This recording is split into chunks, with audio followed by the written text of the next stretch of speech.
की नंदिनी शर्मा ही 2001 साली जन्मली आणि ती चंदीगडकडनं खेळते डोमेस्टिक क्रिकेट. तिला लहानपणापासूनच क्रिकेटची आवड असल्यामुळे तिला तिच्या आईवडिलांनी LIC क्रिकेट क्लब अकॅडमीमध्ये, जे चंदीगडमध्येच येतं, तिथे तिची ॲडमिशन केली. तिथे ती फास्ट बॉलिंग, मीडियम पेस बॉलिंग शिकली आणि त्याच्यानंतर ती डोमेस्टिक क्रिकेटमध्ये चंदीगडकडनं खेळायला लागली.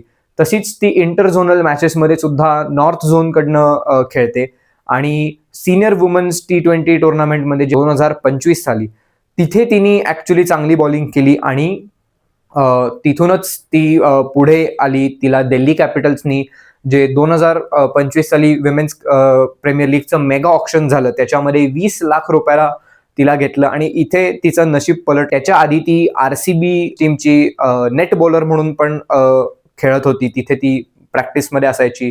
त्यामुळे थोडंसं तिला तिथे एक्सपोजर मिळायला सुरुवात झाली होती. पण जे सीनियर वुमेन्स T20 टुर्नामेंट झाली, त्याच्यात तिच्या परफॉर्मन्समुळे दिल्ली कॅपिटल्सनी तिला ऑक्शनमध्ये घेतलं